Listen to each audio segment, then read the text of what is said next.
రాత్రి 10:30 గంటలకు సిగిరియా చేరుకున్నాం. ఓ రూమ్ తీసుకుని రెస్ట్ తీసుకున్నాం.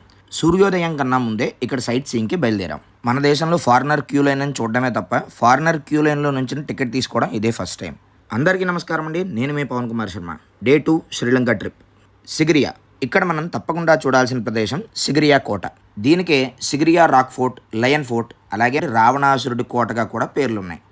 ఒకటే అతిపెద్ద గుమ్మటం లాంటి రాయి మీద కోట నిర్మాణం అద్భుతంగా ఉంది కదా. అంతేకాదు ఈ కోటకు వెళ్లే దారి కూడా అద్భుతంగానే ఉంది. సింహం పంజాల మధ్యలో నుంచి మెట్ల దారి, ఒకటే గుమ్మటంలాగా ఉండడం వల్ల ఐరన్ మెట్లు, వీటన్నిటినీ దాటుకుని పైకి చేరుకుంటే అత్యద్భుతమైనటువంటి నిర్మాణ శైలి. ఇదే అండి మనందరం అనుకునే రావణాసురుడి కోట. నిజానికి ఇది రావణాసురుడి కోట అయితే కాదు. దాని మీద చాలా విషయాలు చర్చలే ఉన్నాయనుకోండి. ఈ కోట మీద నుంచి సూర్యోదయం చాలా బాగుంటుందని చెప్తే పొద్దున్నే వచ్చేసాం.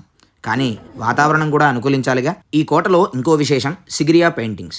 అవి కూడా చూసుకుని కిందకి బయలుదేరాం. ఈ సిగిరియా ఫోర్ట్కి దగ్గరలో దంబూలా, ద గోల్డెన్ టెంపుల్, అలాగే కేవ్ టెంపుల్ అని 2 బౌద్ధ క్షేత్రాలు ఉన్నాయి. గోల్డెన్ టెంపుల్లో భారీ బుద్ధ విగ్రహం, కేవ్ టెంపుల్లో కొంచెం ట్రెక్ చేసుకుని వెళ్తే కొండ గుహల్లో అతి పురాతనమైన బుద్ధ విగ్రహాలని మనం చూడొచ్చు.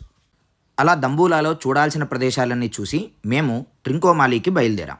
శ్రీలంకలో దట్టమైన అడవుల మధ్య నుంచి మా ప్రయాణం. దారిలో అడవి ఏనుగులు భలే సందడి చేశాయనుకోండి. అలా మా ప్రయాణం ఏ కార్యార్థమైతే ఇక్కడికి వచ్చామో అక్కడికి చేరుకుంది.